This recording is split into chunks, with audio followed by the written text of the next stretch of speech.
आज हम आप लोगों को general characteristics of 15th group elements with respect to their chemical properties, हम आप लोगों को जो 15th ग्रुप के एलिमेंट्स होते हैं उनका जनरल कैरेक्टरिस्टिक्स के बारे में बताएंगे, जो कि उसके केमिकल प्रॉपर्टीज पर बेस्ड होगा। तो सबसे पहले हम लोग चलते हैं रिएक्टिविटी। जहाँ भी केमिकल प्रॉपर्टीज़ की बात आ जाती है वहाँ सबसे पहले रिएक्टिविटी का पोजीशन होता है कि कौन कितना रिएक्टिव है।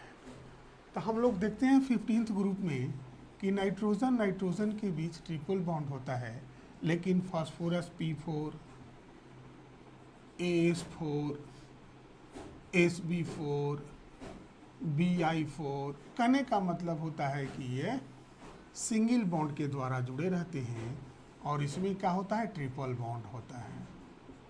ट्रिपल बॉन्ड मतलब नाइट्रोजन का जो बॉन्ड इंथैल्पी होगा वो P4, S4, SB4, Bi4 से ज़्यादा होगा। इसलिए नाइट्रोजन जो होगा, nitrogen is less reactive than other elements of this group, ये भी एक कारण है कि इसमें ट्रिपल बॉन्ड होता है। ये सब में क्या होता है, सिंगल बॉन्ड होता है। तो ट्रिपल बॉन्ड को तोड़ने में ज़्यादा एनर्जी की ज़रूरत होगी और सिंगल बॉन्ड के तोड़ने के लिए ज़्यादा एनर्जी की ज़रूरत नहीं होती है, तुरंत टूट जाता है। यही कारण है कि N2 is less reactive than phosphorus, arsenic, antimony and bismuth. आगे हम लोग बढ़े सेकेंड में,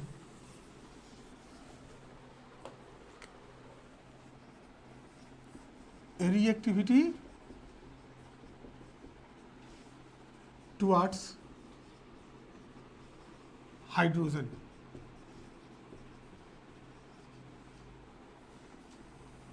इस ग्रुप के जो एलिमेंट्स होते हैं हाइड्रोजन के साथ रिएक्शन करके MH3 इस तरह के हाइड्राइड का फॉर्मेशन करते हैं। मतलब NH3, PH3, ASH3, SBH3, BiH3 इस तरह के हाइड्राइड का फॉर्मेशन करते हैं। इसमें इसका नाम है अमोनिया, इसका नाम है फॉस्फीन, इसका नाम है आर्सिन,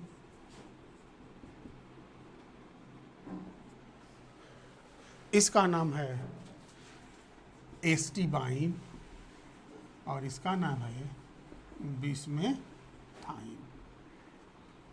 यही होते हैं क्या, hydrides of the elements of this group. अब हम लोग इसका देख लें बेसिक नेचर क्या होता है। Basic nature of hydrides.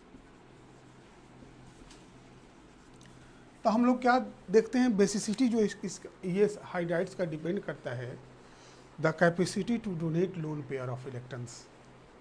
मतलब क्या होगा कि जिस हाइड्राइड्स के लोन पेयर देने की कैपेसिटी जितना ही ज़्यादा होगी वो उतना ही ज़्यादा बेसिक नेचर का होगा। ये डिपेंड करता है कि कौन सा एलिमेंट है ऑफ द 15th ग्रुप जिसके पास इलेक्ट्रोनिगेटिविटी कितना ज़्यादा है।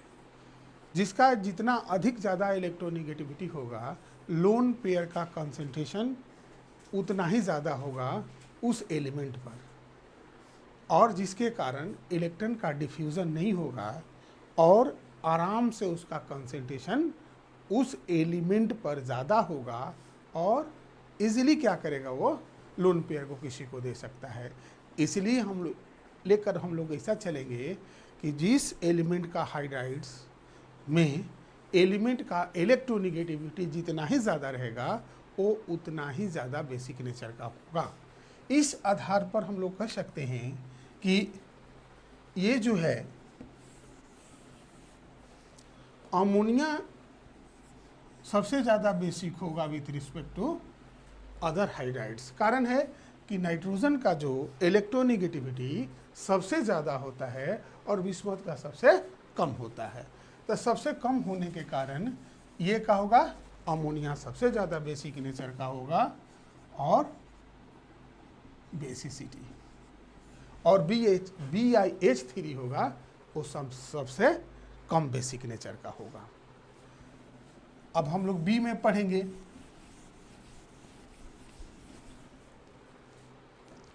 बी में स्टेबिलिटी, स्टेबिलिटी डिपेंड करता है हाइड्राइड्स का MH के बॉन्ड लेंथ पर, बॉन्ड लेंथ पर। जैसे मान लीजिए कि अगर हम लोग NH3, PH3, ASH3, SBH3, BiH3 करते हैं तो सबसे ज़्यादा जो बॉन्ड लेंथ होगा BiH का सबसे बड़ा होगा, उससे कम किसका होगा, SBH का, उससे कम ASH का, उससे कम PH का और सबसे कम NH का बॉन्ड लेंथ। तो बॉन्ड लेंथ ज़्यादा होने के कारण क्या होगा, इसकी स्टेबिलिटी सबसे कम होगी। तो स्टेबिलिटी इस तरह से डिसाइड हम लोग करेंगे कि कौन ज़्यादा स्टेबल होगा, वो किस पर डिपेंड करेगा कि एलिमेंट और हाइड्रोजन के बीच कितना बॉन्ड लेंथ है। तो जिसका बॉन्ड लेंथ जितना ही ज़्यादा होगा वो उतना ही कम स्टेबल होगा। स्टेबिलिटी, यही स्टेबिलिटी होता है। कारण है कि ये बॉन्ड लेंथ इसका सबसे ज़्यादा होगा तो इसलिए सबसे कम ये स्टेबल होगा। एक चीज़ और हम लोग इसमें देख लें कि नाइट्रोजन का जितना भी हाइड्राइड्स होता है वो बेसिक नेचर का होता है, लेकिन एक हाइड्राइड्स Na3H, इसको हम लोग कहते हैं हाइड्राजोइक एसिड। ये एसिडिक नेचर का होता है, एसिडिक नेचर का होता है। मतलब जितना भी नाइट्रोजन का हाइड्राइड्स होगा वो बेसिक नेचर का होता है, लेकिन N3H जो होता है, जिसको हम लोग हाइड्राजोइक एसिड के नाम से जानते हैं, ये क्या होता है, एसिडिक नेचर का होता है। ये स्टेबिलिटी की बात हम लोग समझ लिए। अब हम लोग सी में देखेंगे रिड्यूसिंग नेचर। रिड्यूसिंग नेचर,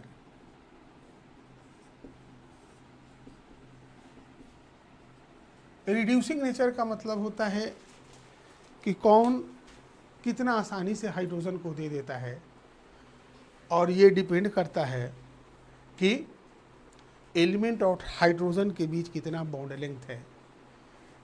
जिसका बॉन्ड लेंथ जितना ही ज़्यादा होगा वो मॉलिक्यूल उतना ही ज़्यादा रिड्यूसिंग नेचर का होगा।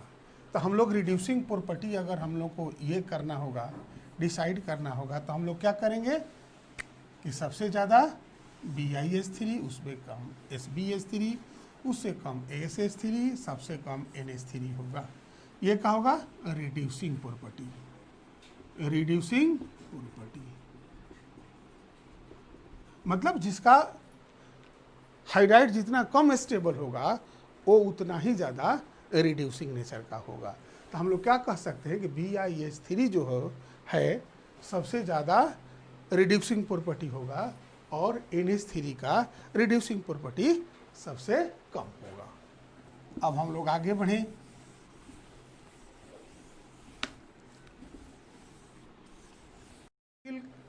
के बारे में हम लोग पढ़ेंगे कि किस तरह से इस ग्रुप का जो एलिमेंट्स का हाइड्राइड होता है उसका बाउंड एंगल किस तरह से डिपेंड करता है। तो हम लोग ये देखते हैं कि जिसका ज़्यादा इलेक्ट्रोनिगेटिविटी होगा उसका बाउंड एंगल उतना ही ज़्यादा होगा, और जिसका कम होगा उसका उतना ही कम होगा। यही बाउंड एंगल होता है, बाउंड एंगल डिक्रीजेस। अब देख लीजिए इसका बॉन्ड एंगल होता है 107 डिग्री, इसका होता है 93.5 डिग्री। अब ASH3 का कितना होता है 91.8 डिग्री, और इसका कितना होता है 91.3 डिग्री, और इसका कितना होता है 91 डिग्री। क्या देखें कि बॉन्ड एंगल का होता है, डिक्रीज करता है on decreasing the electronegativity of the central atom. हम लोग पढ़ चुके हैं ड्रैगो जनरलाइजेशन में कि ये अगर सेकेंड पीरियड से नीचे अगर हम लोग जाते हैं तो उसमें जो भी एलिमेंट वी ब्लॉक में होता है उसका बॉन्ड एंगल जो होता है 90 डिग्री के आसपास में होता है, 90 डिग्री के आसपास में। देख लीजिए 93.5, 91 डिग्री, इसका मतलब इसी 90 के आसपास में होता है, एक ज़्यादा चाहे कम, यही होता है। तो एक चीज़ और हम लोग देख लें कि भी हम लोग जानते हैं कि NH3 का जो शेप होता है वो पिरामिडल होता है और बॉन्ड एंगल 107 डिग्री होता है। इसी तरह से PH3 का कितना होता है 93.5 डिग्री, इसके पास भी लोन पेयर होता है 93.5 डिग्री। जब H प्लस ये लेता है तो PH4 प्लस का फॉर्मेशन करता है और बॉन्ड एंगल कितना होता है 109 डिग्री 5 मिनट, इसका बॉन्ड एंगल यही होता है 109 डिग्री 5 मिनट का हो जाता है। कहने का मतलब होता है कि बॉन्ड एंगल का होता है इसमें बढ़ जाता है, जबकि टाइप ऑफ हाइब्रिडाइजेशन सेम ही होता है। इसके पीछे कारण क्या है, इसके पीछे कारण है कि lone pair bond pair repulsion ज़्यादा होता है with respect to bond pair, इसलिए इसका जो बॉन्ड एंगल होगा 93.5 डिग्री होगा लोन पेयर के चलते, लेकिन इसमें लोन पेयर गायब हो जाता है, इसलिए इसका बॉन्ड एंगल बढ़ जाता है 109 डिग्री 5 मिनट हो जाता है। अब हम लोग आगे बढ़ें।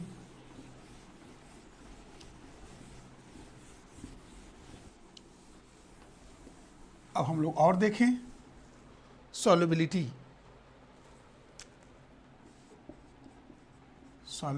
of the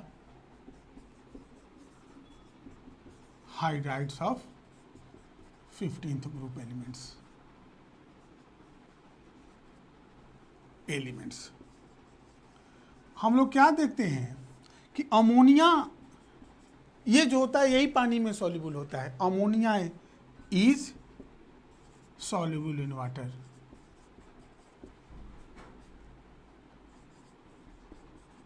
with respect to all hydrides of 15th group elements, 15th group elements। कारण क्या होता है कि अमोनिया जो होता है वाटर के साथ हाइड्रोजन बॉन्ड का फॉर्मेशन करता है। कारण क्या है कि NH3 forms hydrogen bond with water molecule. किस तरह का हाइड्रोजन बॉन्ड, इंटरमॉलिक्यूलर,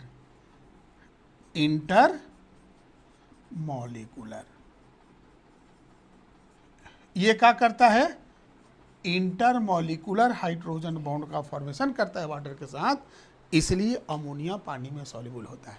लेकिन PH3 या ASH3, SbH3, चूंकि इसमें जो सेंट्रल आइटम होता है, मतलब 15th ग्रुप का शेष जो एलिमेंट हो, फास्फोरस, आर्सेनिक, एंटीमनी, ये क्या होते हैं, इनका साइज बड़ा होता है, इलेक्ट्रोनेगेटिविटी कम होती है, इसलिए वाटर के साथ ही हाइड्रोजन बॉन्ड का फॉर्मेशन नहीं करते हैं और ये पानी में क्या होता है, इनसॉल्युबल होते हैं। तो हमेशा क्वेश्चन पूछता है कि why ammonia is soluble in water with respect to the other hydrides of the 15th group elements. तो अमोनिया का साथ हम लोग एक ही कारण देंगे, क्या देंगे, कि अमोनिया वाटर के साथ मिलकर हाइड्रोजन बॉन्ड का फॉर्मेशन करता है लेकिन और नहीं करता है। आगे बढ़े हम लोग।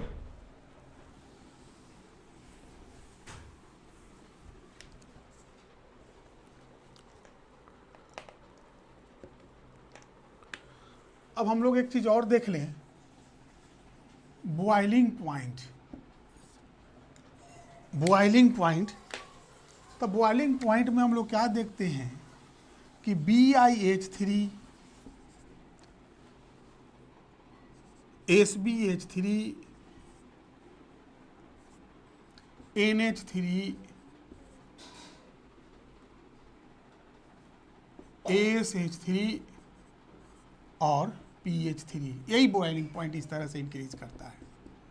अब देख लीजिए, ये दोनों का बॉइलिंग पॉइंट अमोनिया से इसलिए ज़्यादा होता है कि लार्जर मॉलिक्यूलर मास होता है, larger molecular mass, larger molecular mass. और लार्जर मॉलिक्यूलर मास होने के कारण van der Waals, larger van der Waals force of attraction, larger will be van der Waals force of attraction, van der Waals force of attraction. अब पूछ सकते हैं कि ASH3 और PH3 से क्यों ही ज्यादा इसका बॉइलिंग पॉइंट है? कारण है कि ये वही इंटरमॉलिक्यूलर हाइड्रोजन बॉन्ड का फॉर्मेशन करते हैं, इंटरमॉलिक्यूलर हाइड्रोजन बॉन्ड का फॉर्मेशन करते हैं। यही कारण है कि ASH3 और PH3 से इसका बॉइलिंग पॉइंट ज़्यादा है। और इसमें तो सोचना ही नहीं है, ये सब का मॉलिक्यूलर मास कम होता है, तो इसमें वंडरवाल फोर्स ऑफ अट्रैक्शन कम काम करेगा, जिसके चलते इसका बॉइलिंग पॉइंट घटते चला जाता है ASH3 और PH3 में। तो हम लोग क्वेश्चन भी आता है कि PH3 गैस होता है या इसका बॉइलिंग पॉइंट कम होता है, अमोनिया का ज़्यादा होता है। कारण इसके पीछे यही है कि अमोनिया इंटरमॉलिक्यूलर हाइड्रोजन बॉन्ड का फॉर्मेशन करता है, PH3 नहीं करता है। कारण हम लोग जानते ही हैं कि फास्फोरस और आर्सेनिक क्या होता है, इलेक्ट्रोनिगेटिविटी कम होता है नाइट्रोजन से और साइज भी बड़ा होता है, इसलिए हाइड्रोजन बॉन्ड का ये फॉर्मेशन नहीं कर सकता है, इसलिए इसका बॉइलिंग पॉइंट कम होगा। अब हम लोग आगे बढ़ें, ये तो हाइड्राइड्स की बात हो गई। अब हम लोग देखें ऑक्साइड्स के साथ, मतलब ऑक्सीजन के बॉन्ड एंगल के आधार पर हम लोग पढ़ लिए कि किस तरह से बॉन्ड एंगल बढ़ता घटता है इसमें। अब हम लोग आगे बढ़ेंगे कि रिएक्शन विथ ऑक्सीजन,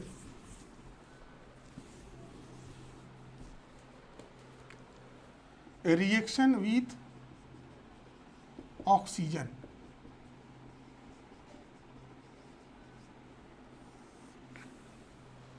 ऑक्सीजन के साथ ये रिएक्शन करके दो तरह का ऑक्साइड का फॉर्मेशन होता है, E2O3 and E2O5, E2O3 and E2O5। मतलब एक एग्जांपल दे देते हैं, N2O3 एंड N2O5। ये लोअर ऑक्सीडेशन स्टेट में है और ये क्या है, हायर ऑक्सीडेशन स्टेट में है। एक चीज़ हम लोग समझ लें कि हायर ऑक्सीडेशन स्टेट में जो भी एलिमेंट होता है उसका एसिडिक प्रॉपर्टी ज़्यादा होता है with respect to the lower oxidation state. इसका मतलब क्या है कि हम लोग कह सकते हैं कि E2O5 का एसिडिक प्रॉपर्टी E2O3 का से क्या होगा, ज़्यादा होगा। मतलब अगर दोनों में हम लोग तुलना करें तो N2O5 का एसिडिक प्रॉपर्टी, दोनों का एसिडिक नेचर होगा, लेकिन N2O5 का जो एसिडिक नेचर होगा N2O3 से ज़्यादा होगा। मतलब हायर ऑक्सीडेशन स्टेट में चूंकि कोवैलेंट कैरेक्टर बढ़ जाता है, इसलिए एसिडिक स्ट्रेंथ बढ़ जाता है।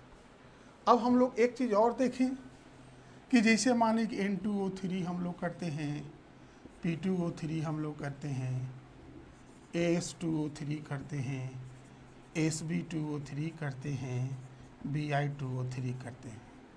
तो फ्रॉम टॉप टू बॉटम अगर हम लोग जाते हैं तो एसिडिक स्ट्रेंथ क्या होता है, डिक्रीज करता है और बेसिक स्ट्रेंथ इंक्रीज करेगा। इसका मतलब ये दोनों जो होता है ये एसिडिक नेचर का होता है, नॉन मेटल का ऑक्साइड है। ये दोनों होता है एम्फोटेरिक नेचर का होता है, दोनों तरह का इसमें नेचर होगा, एम्फोटेरिक नेचर होगा। और इसमें अगर हम लोग पढ़ते हैं तो बेसिक नेचर होता है।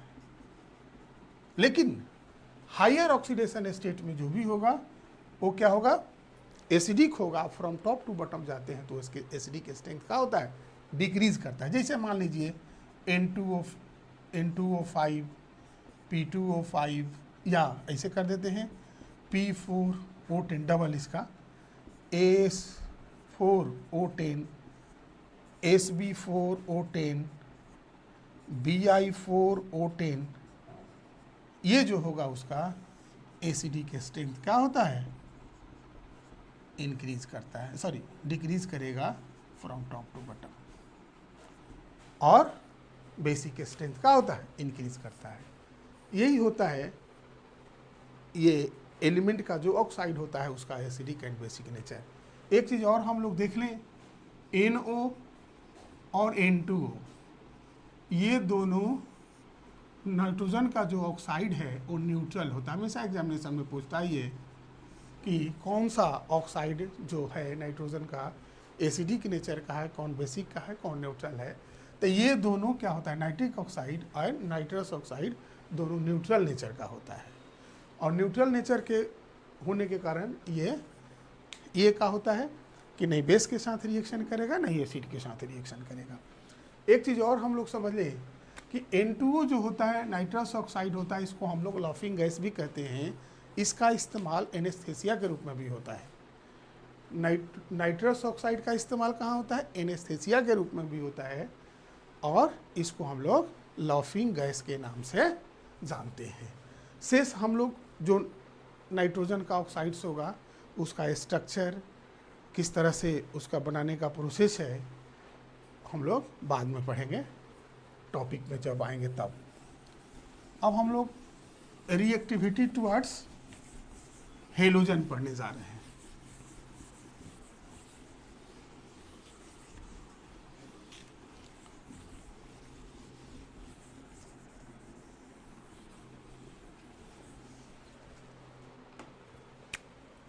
Reactivity towards halogens. Reactivity towards halogen में हम लोग क्या देखते हैं कि ये हेलोजन से रिएक्शन करके जो ऑक्साइड का हाइलाइट का जो फॉर्मेशन करता है, दो ऑक्सीडेशन स्टेट में करता है, एक EX3 और दूसरा EX5, EX3 एंड EX5। जैसे मान लीजिए एक एग्जांपल देते हैं हम लोग NF3 और दूसरा हम लोग मान लीजिए PCl5, यही एग्जांपल है। एक चीज़ और हम लोग देख लें कि इस कंडीशन में जैसे मान लीजिए कि NF है, ये NF हो गया, ये NF हो गया, ये जो इसका शेप होता है कैसा होता है, पिरामिडल होता है। पिरामिडल मतलब EX3 का जो शेप होता है पिरामिडल होता है। EX5 का जो हम लोग शेप देखते हैं, ये देख लीजिए, जैसे मान लीजिए P से ये Cl, ये Cl, ये Cl, ये Cl, ये Cl,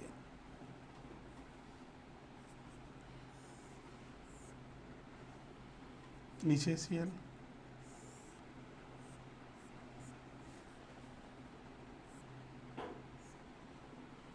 ये हम लोग क्या देखते हैं, देखिए ये हो गया 120 डिग्री का होता है ये, और ये 90 डिग्री का होता है। इसको हम लोग कहते हैं ट्राइगोनल बाई पिरामिडल शेप कहते हैं, ट्राइगोनल बाई पिरामिडल शेप। एक चीज़ और हम लोग समझ लें कि ये जो बाउंड लेंथ एक्सियल होता है ये इक्वेटोरियल होता है। तो PCl जो एक्सियल होगा वो का, अगर PCl इक्वेटोरियल से क्या होता है, बड़ा होता है। इसलिए हम लोग देखते हैं कि PCl5 is less stable then PCl3। तुरंत ये टूट जाता है और PCl3 प्लस Cl2 में क्या हो जाता है, ये कन्वर्ट कर जाता है। तो इस तरह से हम लोग देखते हैं कि HCl5 में जो स्ट्रक्चर होगा वो ट्राइगोनल बाई पिरामिडल होता है। और और क्या होता है कि उसमें एक्सियल जो बॉन्ड लेंथ होता है इक्वेटोरियल से बड़ा होता है, जिसके कारण जो हायर ऑक्सीडेशन स्टेट में हैलाइड का फॉर्मेशन होता है उसकी स्टेबिलिटी कम होती है। एक चीज हम लोग और पढ़ें, stability.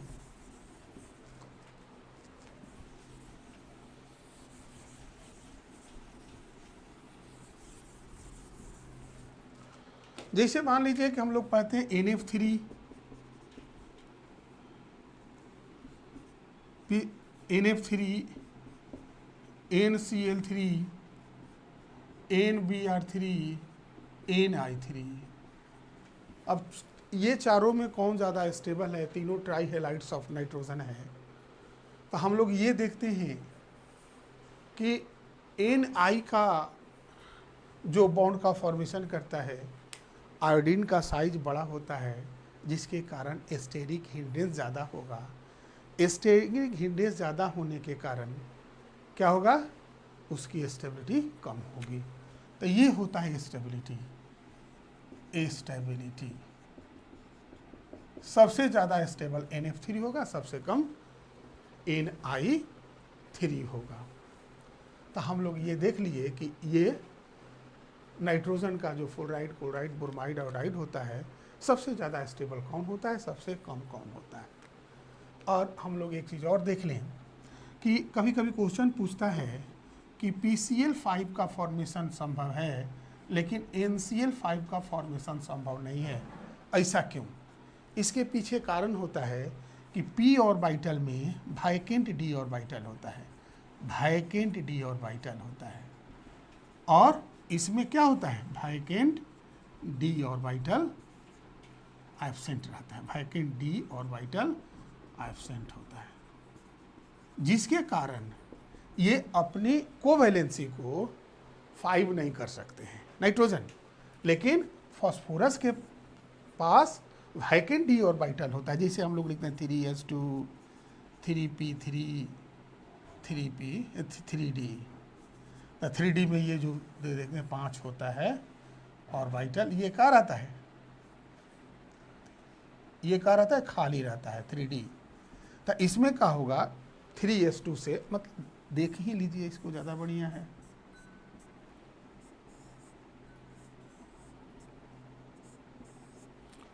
Three S to 3p3 3d हो गया। अब देख लीजिए, ये ग्राउंड स्टेट और ये क्या होगा? Excited state.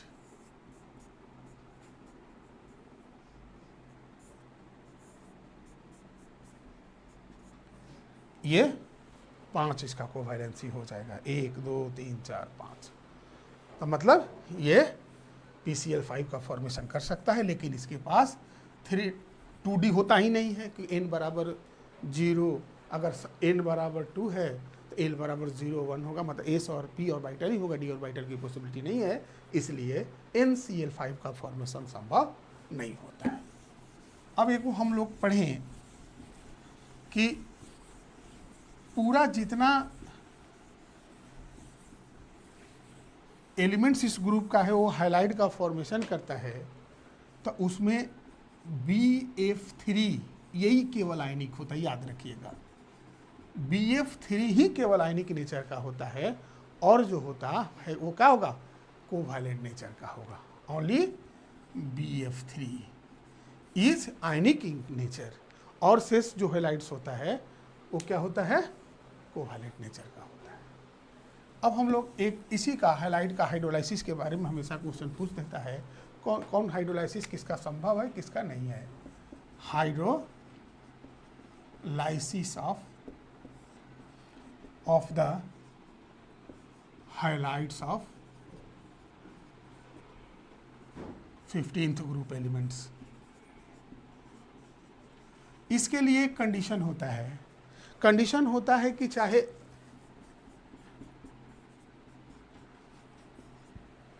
जैसे इसमें NF3 है, NCl3 है, तो अगर दोनों के पास अगर वाइकेंट d ऑर्बिटल है तो अच्छी बात है, तब हाइड्रोलाइसिस संभव है। किसी एक के पास भी जरूर वाइकेंट d ऑर्बिटल होना चाहिए, अगर नहीं होगा तो हाइड्रोलाइसिस संभव नहीं है, क्योंकि H2O का में जो लोन पेयर होता है ऑक्सीजन के पास, उसका एकोमोडेशन मॉलिक्यूल में तब संभव है जब उसके पास वैकेंट डी ऑर्बिटल हो।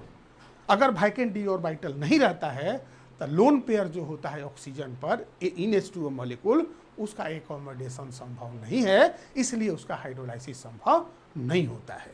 तो मतलब NF3 में नहीं नाइट्रोजन के पास और नहीं फ्लोरीन के पास क्या है, absence of vacant D orbital, vacant D orbital. दोनों में से किसी के पास वैकेंट डी ऑर्बिटल नहीं है, इसलिए नॉट हाइड्रोलाइज्ड, नॉट हाइड्रोलाइज्ड। और इसके पास देख लीजिए, नाइट्रोजन के पास तो नहीं है, लेकिन क्लोरीन के पास वैकेंट डी ऑर्बिटल होता है, वैकेंट डी ऑर्बिटल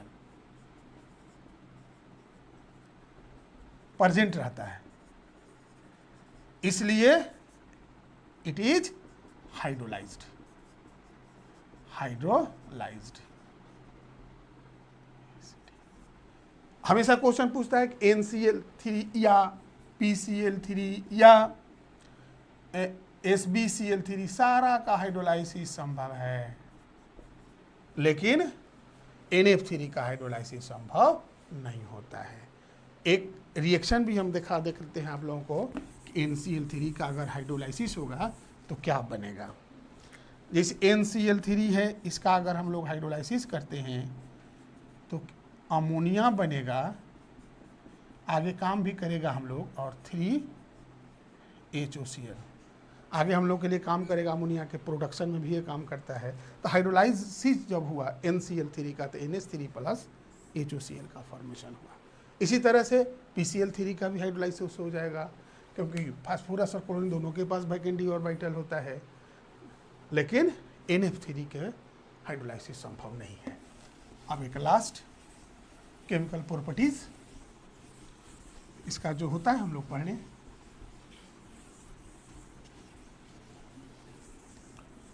हम लोग ये देखते हैं कि मेटल के साथ रिएक्शन करके क्या बनाता है, रिएक्शन विथ मेटल्स। तब मेटल के साथ हेलोजन रिएक्शन करके जो हॉलाइड का फॉर्मेशन करता है, वो उसका नेचर कैसा होगा, आयनिक होता है। जैसे मान लीजिए एग्जाम्पल में हम लोग देखते हैं Ca3P2 या Mg3N2, मतलब ये M3E2 टाइप के हाइलाइट का फॉर्मेशन करता है, मेटालिक हाइलाइट्स का फॉर्मेशन करता है, जो कि क्या होता है, आयोनिक नेचर का होता है, आयोनिक नेचर का होता है। तो हम लोग क्या सीखे कि 15th ग्रुप के एलिमेंट्स मेटल के साथ रिएक्शन करके M3E2 टाइप के मेटालिक हाइलाइट्स का फॉर्मेशन करते हैं, जिसका नेचर कैसा होता है, आयोनिक। बस इतना ही था। इसमें हम लोग आज पढ़ लिए कि केमिकल कैरेक्टरिस्टिक्स क्या होता है। नेक्स्ट जो टॉपिक होगा उसमें हम लोग पढ़ेंगे प्रिपरेशन ऑफ नाइट्रोजन, और उसका फिजिकल प्रॉपर्टीज़ क्या होता है, केमिकल प्रॉपर्टीज़ क्या होता है, हमारे प्रैक्टिकल लाइफ में उसका एप्लीकेशन क्या है। बस, थैंक्स।